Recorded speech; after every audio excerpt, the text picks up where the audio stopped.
thegearnetwork.com. The following is a presentation of the Gear Radio Network.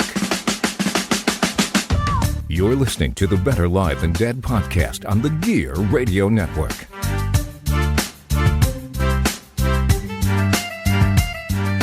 And with that, we welcome you to...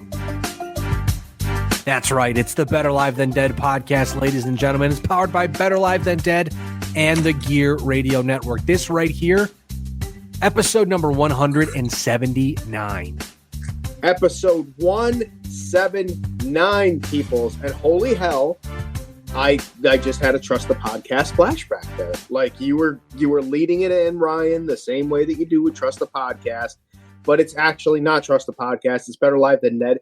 And I really can be the asshole that we all know and love.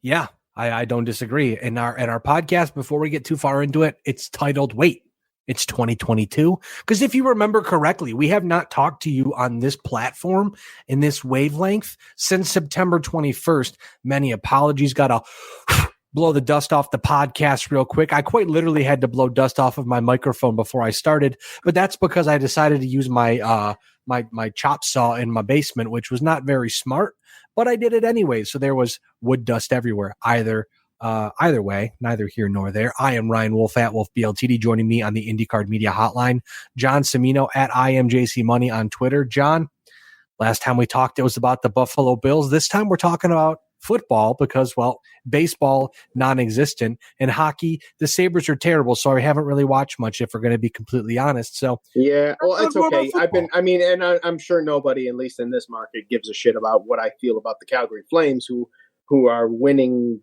like crazy, which is fantastic for me. And they just acquired Tyler Toffoli. They really did. They did, and I am pretty pumped and been watching every game as much as I can before I fall asleep because they're goddamn. I'm the only one of like 4 Western New Yorkers that I know, including myself. So I know 3 others that are Calgary Flames fans. A Western Canadian hockey team in probably one of the most eastern places in the United States of America. Well, I gotta say before we jump into our 3 big things, can confirm, just piggybacking off of Trust the Podcast. Being a dad is pretty cool. I've spent the last week at home on the wonderful family leave provided by New York State because our government doesn't believe that it's important. A lot of puke, a lot of poop, but a lot of laughs, a lot of hanging out. It's a good time. I'm having a lot of fun with it, and I'm learning a lot and trying to be the best dad that I can be, which every day is a learning process. But man, I'll be damned if I'm not having fun. It's, you know what? It's a blast, man. It's definitely.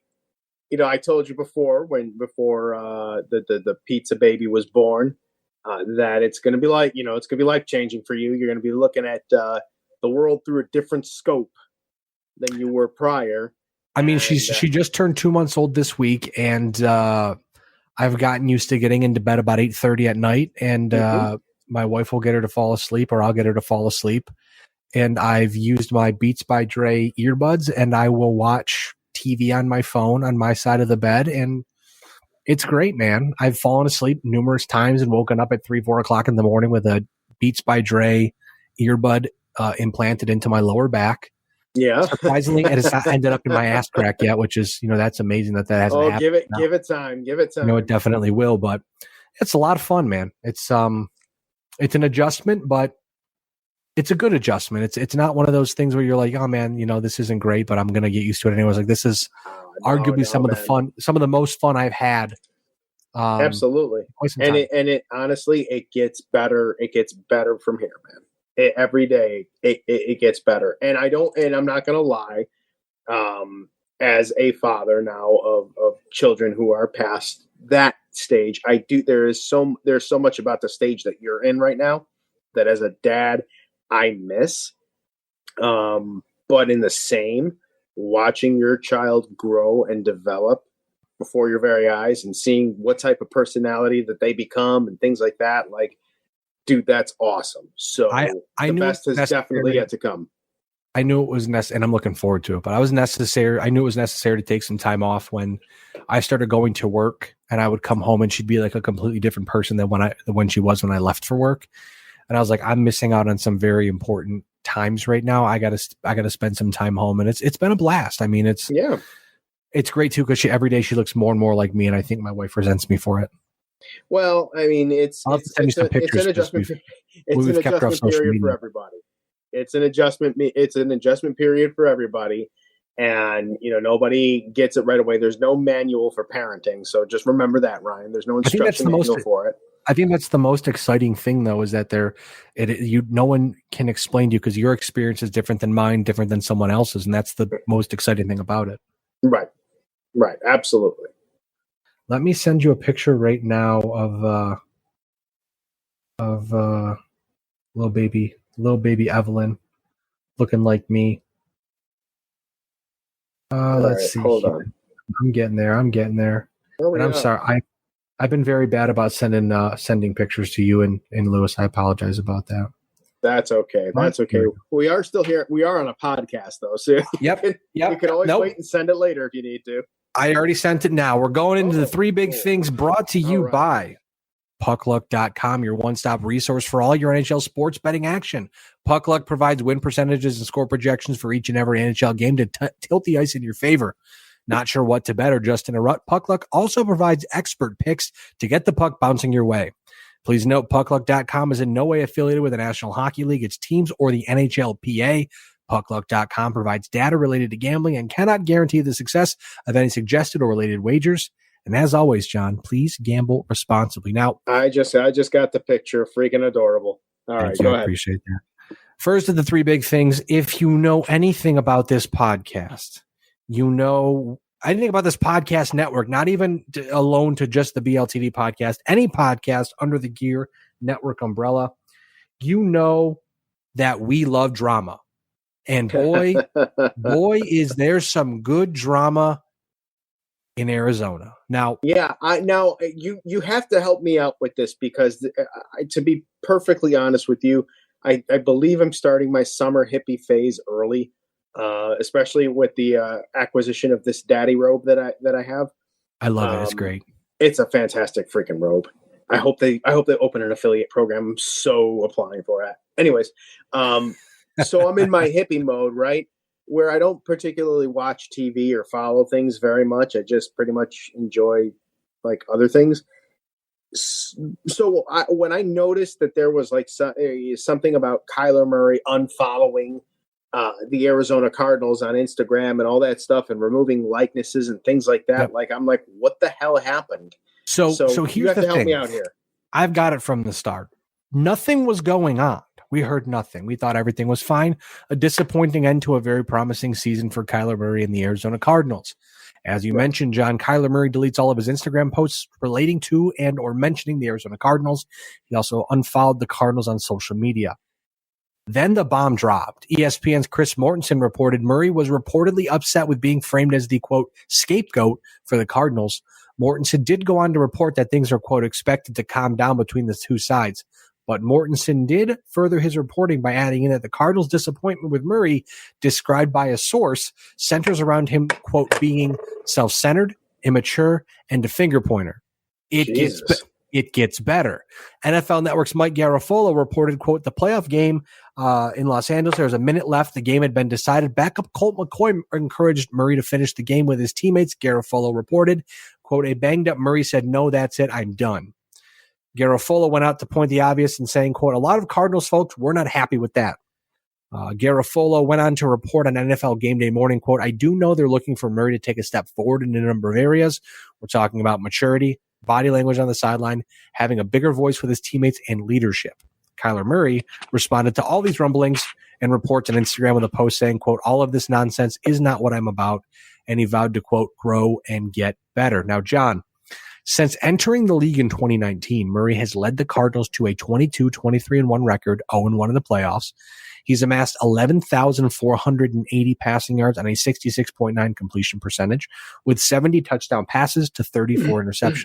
On the ground as well, Murray has put together 1,786 rushing yards with 20 rushing touchdowns on just 314 total carries. Now, Murray's contract in 2022 is the fourth year of his rookie deal, with the fifth-year cap option looming. If the Cardinals decide to do something, Murray's $11,386,841 cap hit will have a dead cap hit of $5,897,481. So, John, we've seen drama before. We've seen drama like this with quarterbacks, especially young quarterbacks trying to figure out their way in the National Football League.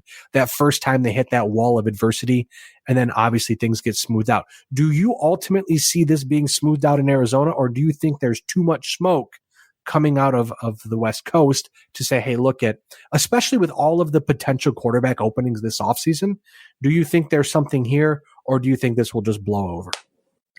I think that when you take everything that's already happened into account, the way it's manifested itself to just every bit and piece of it that you've just described, this had to have been long brewing.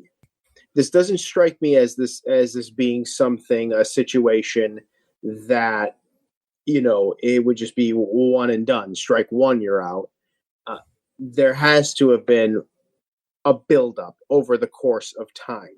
And I'm more inclined to think that it's Kyler Murray and his maturity level than it would be the team itself, because you look at it last year, the Arizona Cardinals, when you look at Kyler Murray's first year, they went 5-10-1. In 2020, they acquired DeAndre Hopkins. Went 8-8. Yeah, obviously DeAndre Hopkins, top 3 wide receiver in the league. 2021, they grabbed AJ Green to go alongside DeAndre Hopkins. So you have a team that's assembled with 2, AJ Green's not a number 1 anymore, but he's a pretty good number 2, a very good number 2.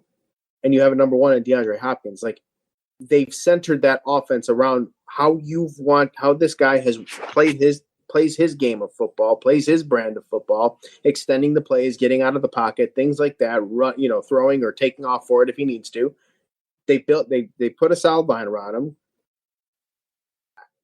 At this point, he should be producing more than he's doing now. He should have led them farther than he does now.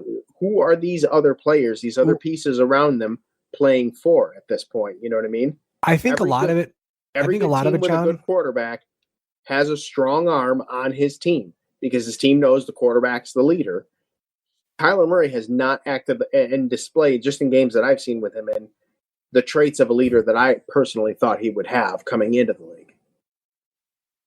Just looking outside, looking in, obviously neither of us are Cardinals fans. We only see the statistics, or we only see the highlights. But they brought in J.J. Watt in the offseason, among other things. They brought in James Conner as well, who was fantastic for them. When J.J. Watt and DeAndre Hopkins went down, they were a completely different team. Mm-hmm. They started off 7-0, ended up they were 10-2 at one point, and then lost the last 4 out of their 5 games to finish 11-6. I think that might be the way that the season ended. I mean, ultimately they ended up losing 5 of 6 because they lost to the Rams, the Lions, the Colts, beat the Cowboys, lost to the Seahawks, and then lost in the playoffs. And you look at it and you just say to yourself, and they lost to the Rams in the playoffs. You say to yourself, hey, I can see why they may want Kyler Murray to step up. It just seems like the wheels kind of fell off. The expectations may have gotten to them after that 7-0 start where they couldn't get things back on track. They didn't know how to do it. Then they have that crushing loss against Detroit. They have the loss against Indianapolis. And you just say to yourself, 1 second, I think I'm going to sneeze here. If I mute, hold on. I was going to say if I mute out of nowhere, that's me sneezing, but nope. There we go. There we go. All okay. Right. It felt it coming on. Yeah, I felt it coming on. I'm sorry. But I can see why they would want Kyler Murray to step up more. But looking at it, you say to yourself, hey, this is the first real good year, I feel like, unless I'm missing something, that the Cardinals have had with Kyler Murray and with Cliff Kingsbury. The one thing I would look out for if we're trying to mock spots for him, keep an eye on Cleveland, just simply because even though, excuse me, I was not stuffy before I got in the podcast, and now I'm like super stuffed up. I don't get it. You're allergic to Kyler Murray drama. I must be, yeah. Cliff Kingsbury, honestly, it's probably the dust that I was mentioning about blowing off of the desk and everything. It probably messed up my sinuses and it's got me all stuffed up. Look, congratulations, you idiot. Me being the idiot. Blake, what was I going to say? I was going to say Blake. No, not Blake. Baker Mayfield and Cliff Kingsbury were together at Texas Tech. They had a bit of a feud, which led to Baker Mayfield going to Oklahoma. But understandably, Cliff Kingsbury is aware of what Baker Mayfield can do. Have I heard anything or read anything about this that would suggest the trade's going to happen? No. But you have two teams. If they're not happy with Kyler Murray, they got to do something now, because it's the last cheap year he's going to have. Because once that fifth year option kicks in, I think it's like $25 or $30 million.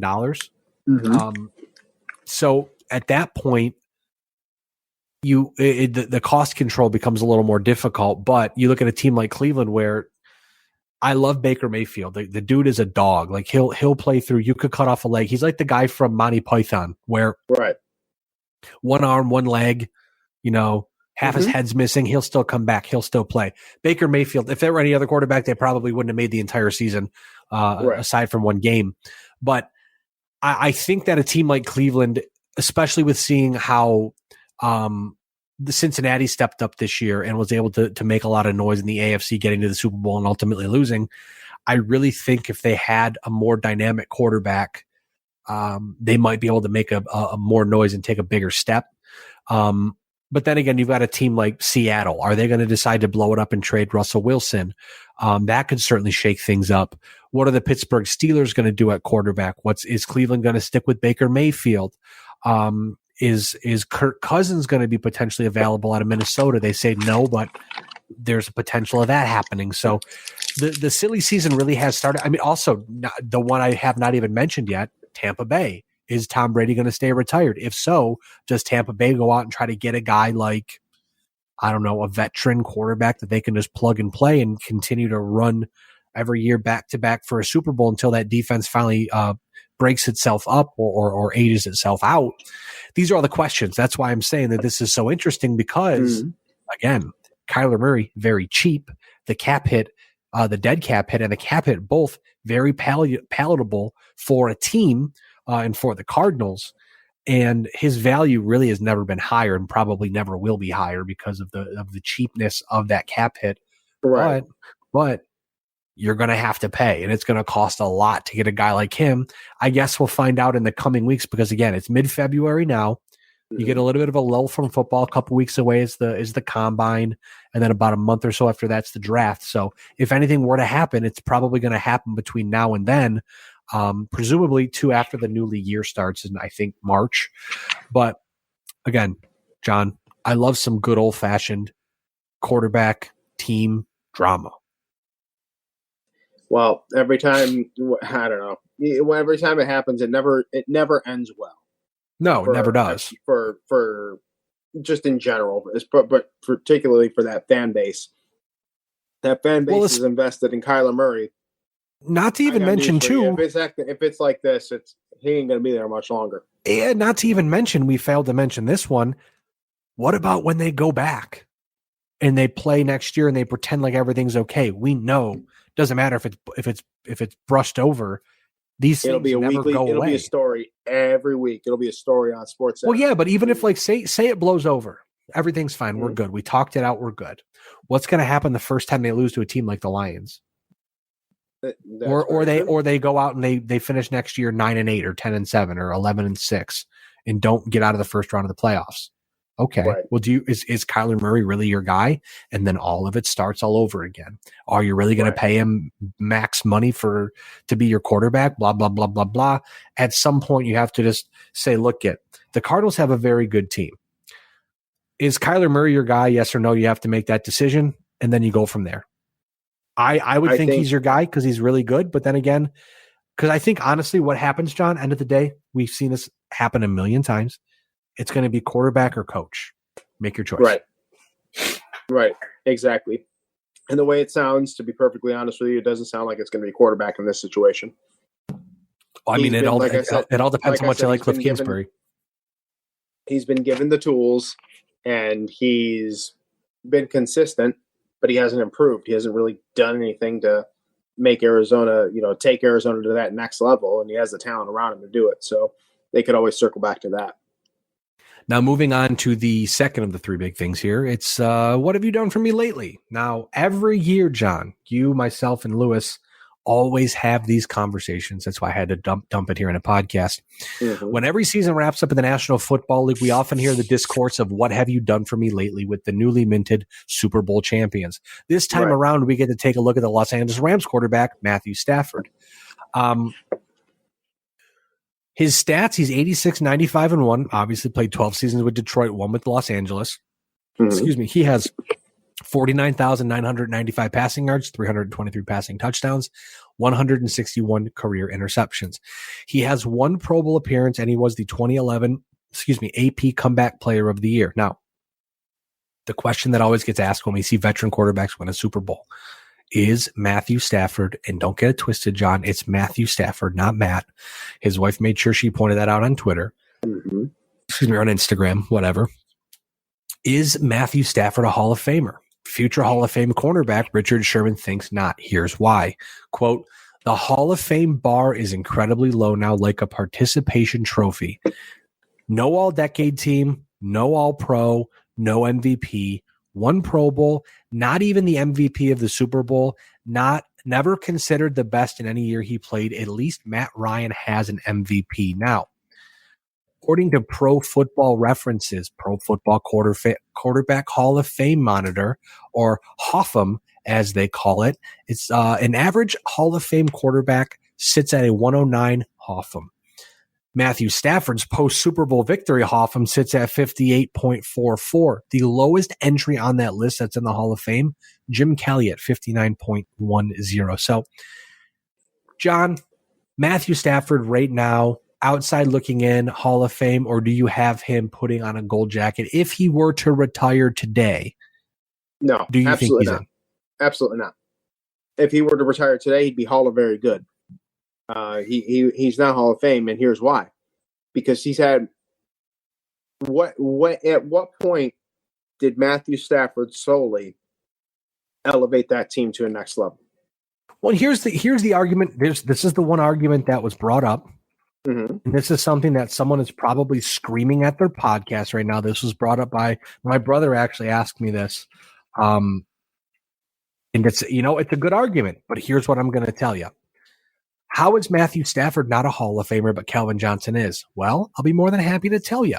Calvin Johnson, 6-time Pro Bowler, 3-time All-Pro, and the 2010 Hall of Fame All-Decade team, or the All-2010s team. I'm sorry. Either way, it's the same exact thing. You can elevate, even if you're on a bad team, you can elevate your game to be one of the best, which Calvin Johnson was. Yes, Matthew Stafford was the one throwing him the ball. But here's the one thing that Richard Sherman pointed out, and I don't disagree at all. Pro Bowl is voted on by fans. All Pro is not. All Pro is your peers picking you, saying, yeah, this guy was the best at his position that very season. Or the Hall of Fame saying you're the one of the best of that decade you're in. Absolutely. You're a lock. Mm-hmm.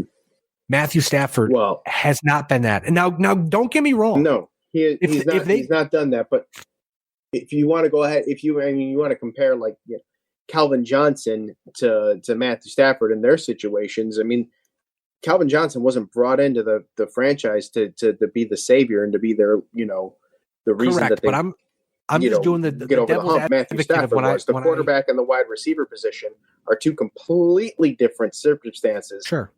In general, wide receivers can get into the Hall of Fame statistically easier than a quarterback can. Obviously, ballot-wise, it's not easier for wide receivers, but statistically, they can get in a lot easier than a quarterback can. Well, and that's the argument. That's the argument that Eric and I had. Well, not argument, more of I said, Well, Matthew Stafford's not a Hall of Famer. And he said, well, what about Calvin Johnson? And while it is apples to oranges, I understand the argument. But again, like we've said, and like you said, John, at what point was he the best at his position? Right. He was not the best on his position. He was never the best on his team. That's the big difference with Hall of Famers. At some point, a Hall of Famer was at one point the best person on their team, like the best player on their team at least one point. And Matthew Stafford has never, ever, ever, ever been that. He's not been that. We look at it too. He had to come at age 33 to LA, which was already a significantly stacked team as it was. You're going from the outhouse to the penthouse there. If you can't at least produce what you produced, and his stats were good, were great even. But if you can't produce those stats with that team on offense and defense, then you're not even Hall of Very good. I think if they win a couple more championships with Matthew Stafford, maybe. Yes. Because I don't think that, and maybe if you win two of them, I've always thought that if you win two Super Bowls, no matter what you do, you're a lock. If you're the starting quarterback of two teams, because again, Jimmy Garoppolo has 2 Super Bowl championships. Bubby Brister has 2 Super Bowl championships. Phil Simms has 2 Super Bowl championships. Jack Kemp has 2 Super Bowl championships. But again, like looking at this, Eli Manning's Hoffman is 85.01. Is he a Hall of Famer? Yeah, because he beat the Patriots, two of the greatest, the greatest team twice. The greatest dynasty he beat because of the way that he did it. That's probably why he's a Hall of Famer. That's this era's Joe Namath getting into the Hall of Fame. Yeah, but you look at it. Was in the Hall of Fame because of the guarantee. You look at it and you wonder to yourself. You say, okay, well, like in baseball, it was always 500 homers, 300 wins, 3,000 hits, which obviously has changed. But what right now is the watermark for NFL quarterbacks, for modern era quarterbacks? Because it's hard to say. Because at this point, you looking down here, you've got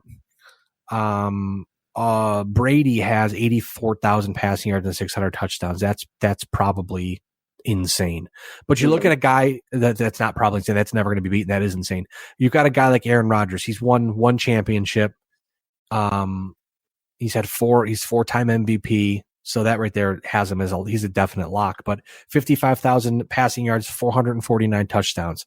So maybe again at multiple points of time, at minimum at least 4 times, he was the best person. He was the best player on his team. Not even the best player in his team, the best player in the league. But I agree with you. I'm magnifying it. So again, I mean, I get it. Matthew Stafford is maybe a leg up over Donovan McNabb in the in Hall of Fame, like where they should be in their placement, Hall of Fame placement. I'd say he's got a leg up over Donovan McNabb because he got a championship, but he got a championship with a stacked team. Again, he came from the outhouse, went to the penthouse. If he couldn't have put up the numbers that he did with that team around him, I mean, he'd have been no better than Sam Darnold. You look at a guy like Kurt Warner. His Hoffman, and I know this is going to be the word of the podcast, Hoffman, is 88.78, right? But 4-time Pro Bowl, 2-time All-Pro, 2-time MVP, 1 Super Bowl championship, which he was the MVP in. He only threw for 32,000 yards, 208 touchdowns, 67 wins.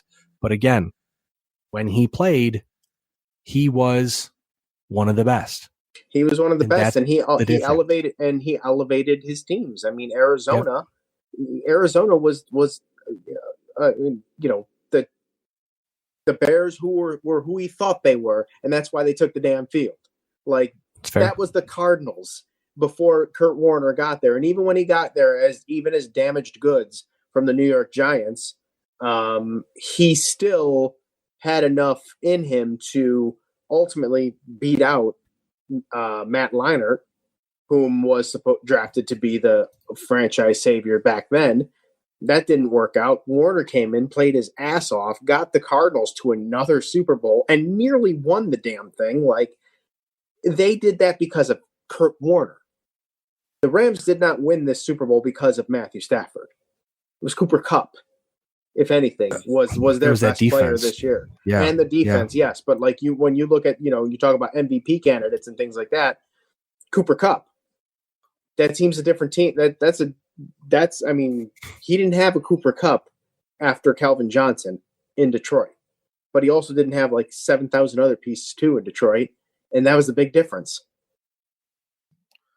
Well, just looking at this right now, I think I might have a ballpark of what it takes if you're looking to see what a Hall of Fame quarterback is. Mm-hmm. Looking at the top 10, roughly 360 passing touchdowns, 100 victories. Matt Ryan, I think, is a Hall of Famer, maybe borderline because he's never won a Super Bowl. But the stats are there. He was one of the best players, 4-time Pro Bowl, 1-time All-Pro, MVP, all that stuff. Took his team to the Super Bowl. Consistency, all that stuff, whatever, blah, blah, blah, blah, blah. But those might be there. And this is probably something we'll circle back around to. Just because – sorry, I was reading something about baseball. Just because we don't know. And that's like the same thing with the Baseball Hall of Fame. We don't know what makes a Hall of Fame lock. But one thing I am for sure locked in on, John, Matthew Stafford's not a Hall of Famer. No, he's definitely not a Hall of Famer. Sorry to those of you that think he is. He's not a Hall of Famer yet. He's Hall of very good right now. He'll get his number 9. He'll get his number 9 retired, but by the Detroit Lions. But yeah. He's Detroit Lions Hall of Fame worthy. Oh, absolutely. That's the only Hall of Fame he's in right now, as far as I'm concerned. Well, maybe the Rams one too, because who gives a damn, right? Well, I mean, at this point, the Rams have how many championships? Yep. And who are the quarterbacks for those titles? I mean, there are. It's kind of like, again, to use Joe Namath as an example, the Jets' only Super Bowl win was in 1969. Joe Namath's a freaking god still amongst the Jets crowd. So, like, I mean, that tells you what it is, and that's just one Super Bowl with his minuscule stats in comparison to today's QBs. That's fair. And with that, I think no time like the present. Take a quick commercial break. We'll be back with more of the Better Live Than Dead podcast after this quick commercial break here on the Gear Radio Network. And we're back here on Better Live Than Dead. Now, John, the third of the three big things, I think it's safe to say this one's titled, "The Bengals Are Going to Get Joe Burrow Killed." Not literally, but probably hyperbolically. First off, our weird stat of the day, according to CBS, I saw this on Instagram and could not screenshot it and get it in the podcast fast enough. The last 16 quarterbacks to lose in their Super Bowl debut never made it back as the starter. Stan Humphries, Neil O'Donnell, Drew Bledsoe, Chris Chandler, Steve McNair, Kerry Collins, Rich Gannon, Jake Delhomme, Donovan McNabb, Matt Hasselbeck, Sexy Rexy, Rex Grossman, Colin Kaepernick, Cam Newton, Matt Ryan, Jared Goff, and Jimmy Garoppolo. Something Joe Burrow is trying to buck the trend on.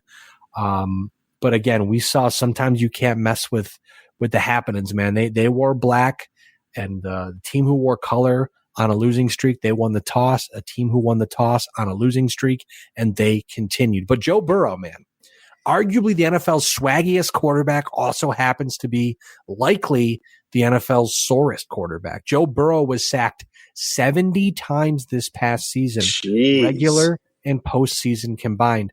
This ranks as the third most in a season, regular and postseason combined. Burrow has been sacked 83 times in 26 regular season games and 19 times in 4 postseason games.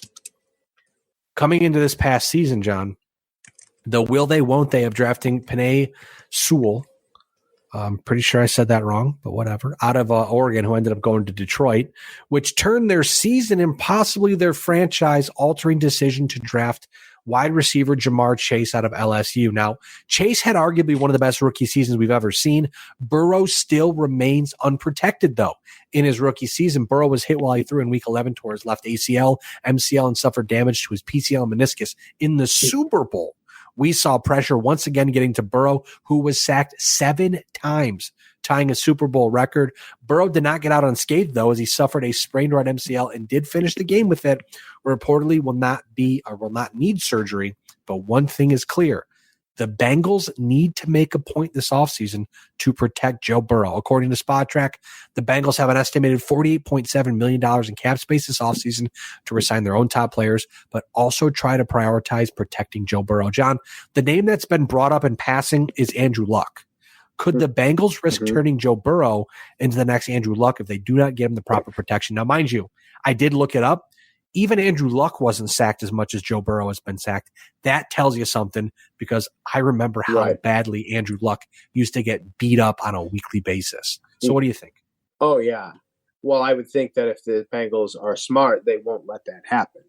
If they continue on this trend of spending minimal and hoping that their own personal development of their players within is going to be good enough to protect Joe Burrow, who is the ultimate player that you want to develop on this franchise to go back to the Super Bowl over and over and over again and contend over and over again. I think that if they don't do anything about that, given these particular stats, yes, Joe Burrow is likely to not only become the next potential Andrew Luck, but it could be the only Joe Burrow in his career could be very short. The average NFL career is, I believe they said 10 to 12 years. Could be even less for if you're not a quarterback, but standard for a quarterback or typical for a quarterback would be 10 to 12 years.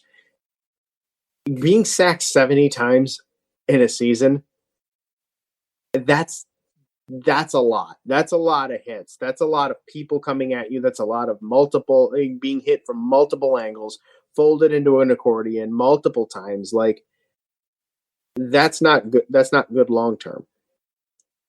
But not just for the health aspect.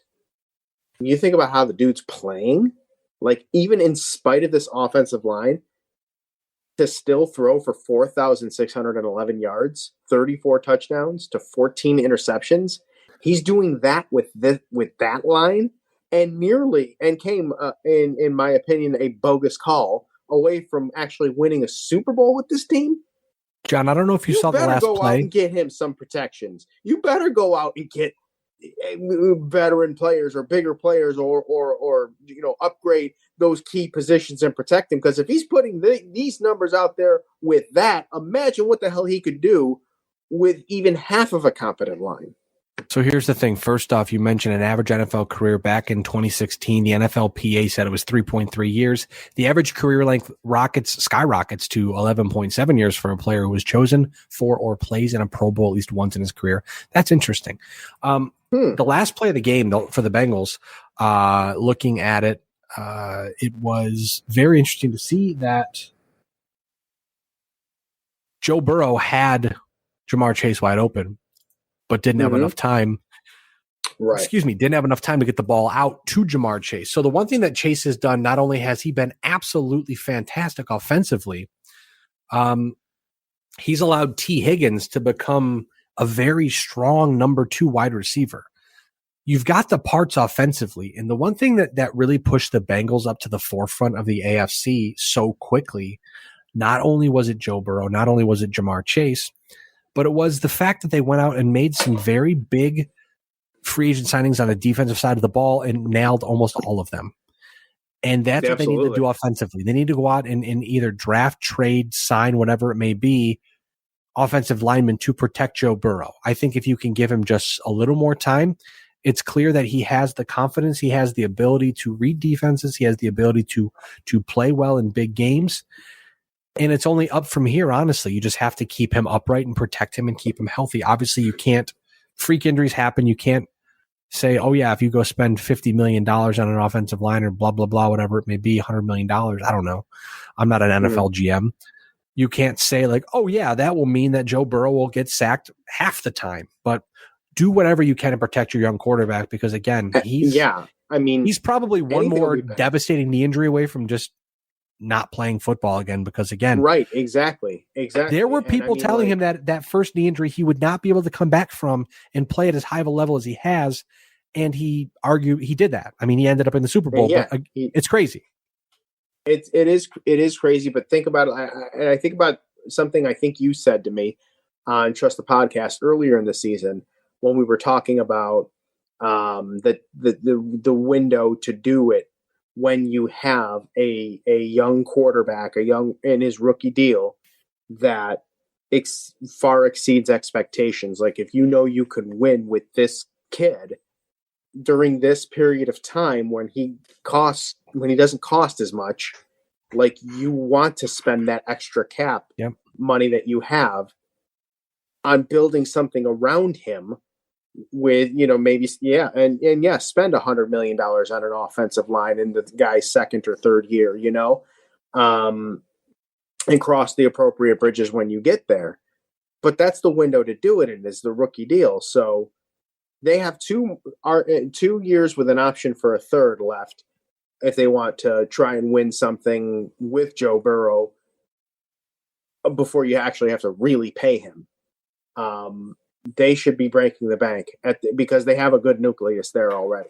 Well, that's the one thing too, is that Cincinnati kind of did catch lightning in a bottle this season with Pittsburgh taking a step back, with Baltimore having Lamar Jackson out for a long period of time with injuries, with the Bengals taking a step back with an injured Baker Mayfield. Looking at it, you say, can they repeat? Hard to say, but when 7 teams get into the playoffs, I mean, it's you don't really have to do too much now to get into the playoffs if you're a good team. I certainly think that the Bengals manufactured this window. They were able to manipulate and play their way into it for sure, because nobody had them going to the Super Bowl. And if you did, I'm going to call you a damn liar. I think that this window was manufactured a little, but they might be able to prop it open and give it a good shot a couple more times, honestly, if they try to load up this offseason. I mean, if anything, they've shown the front office put their money where their mouth was with Joe Burrow saying he wanted Jamar Chase over an offensive lineman. And clearly this season would have been a lot different if they didn't have Jamar Chase, right? But now it's essentially like it's a game of Pong where the Bengals said we want an offensive lineman. Burrow said, I want Jamar Chase. They said, okay, here's Chase. Now go have fun. And then they went and had a historical season for a rookie wide receiver. Joe Burrow had a great season. Right. So now it's the front office's turn to answer the serve, I think. And it is. Absolutely. You can't go back next season with the same offensive line and say, yeah, we'll be better, because clearly that's not the case. No. If you were able to get to the Super Bowl, I'm not a GM. I only play one on Madden. But agreed. If you can win, if you can get to the Super Bowl with this team, and you know that with this team that you nearly won a Super Bowl with, caught lightning in a bottle or not, they're still there any given Sunday, and you came within a fluke play, in my opinion, of actually winning the Super Bowl, you know what the deficiencies are. You can afford them. You know you can get there with this guy, being thin in the offensive line. But if you get him a really good offensive line or anything better than what they've had, like maybe that's the key. Maybe that's the extra step that they need to actually protect him long enough to hit a wide open Jamar Chase for the game-winning Super Bowl touchdown. Like that to me, it just seems to make common sense to me. So I would think that people being paid much more money than I am to make those decisions would, I would hope that they would see it that way. Yeah. Again, they answered the call. Any given Sunday, like you said, John, they answered the call. Mm-hmm. For sure. Now, moving forward to our look ahead, only one thing to talk about, a somber topic. Where is baseball? Simply as that. Owners are greedy. Players want a fair shake. And remember, it's a lockout. Mm-hmm. The owners have locked the players out. Not a strike, it's a lockout. The one thing we can talk about real quick, universal DH has reportedly been agreed upon between both players and owners, so I guess that's cool. I guess so. I don't know. There's the old. Well, it's good for the players, John. Simply before I get your take on this, it's good for the players because guess what? That means the second half of the league will now need to go out and pay designated hitters, which helps the players out. Right. End of the day. Right. Yes, and that's true. But I as someone that enjoys the history of the game and what the game was like, there was always a different strategy. Like I liked it when the DH rule was in the American League because it kind of gave that league within the major leagues. It gave that individual league its own identity. And in the same, a National League ball game contested under traditional rules gave that a different kind of vibe. So when you were watching an AL game versus an NL game, I always felt that the most strategic games came from National League teams and from National League games because they didn't have the extra big home run hitter or whatever to stick in their lineup wherever the hell they wanted. They had to play around the pitcher. Like the pitcher had to hit too. And I always thought that brand of baseball was cool. So to go to a universal DH, it's going to be one of those things that I'm going to be okay with probably 3 weeks into the season, whenever one happens. But for now, the traditionalist in me is kind of like, I kind of miss those different advantages. Like, it is pretty cool to watch an American League team pitcher come in a home run.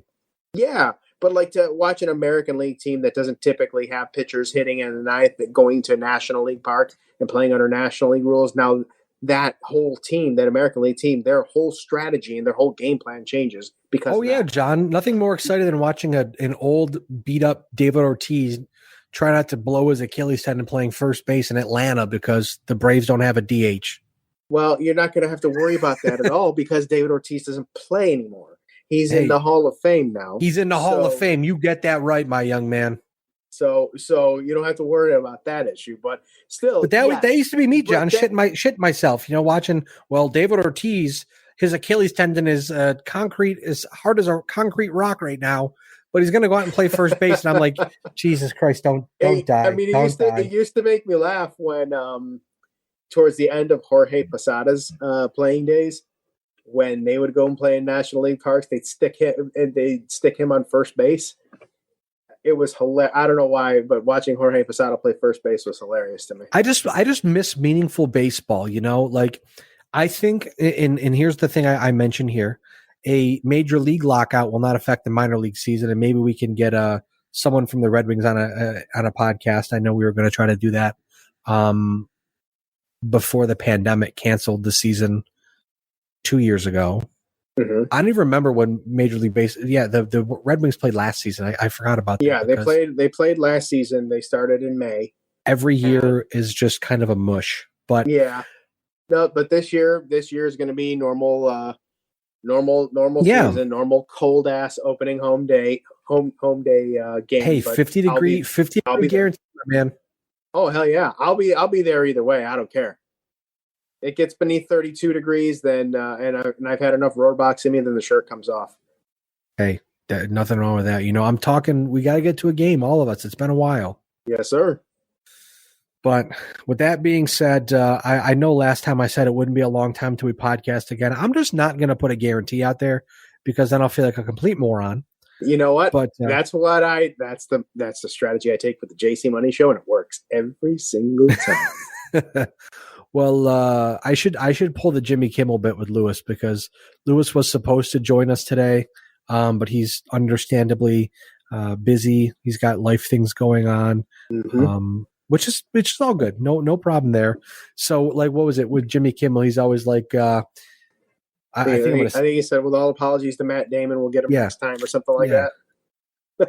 I think I'm going to sneeze again. That's why I stopped talking there. But yes, that's Captain Sneezy over here. Captain COVID over here. No, I just got the dust, man. The dust, I was perfectly fine. And I know once I go back upstairs, I'll be perfectly fine again.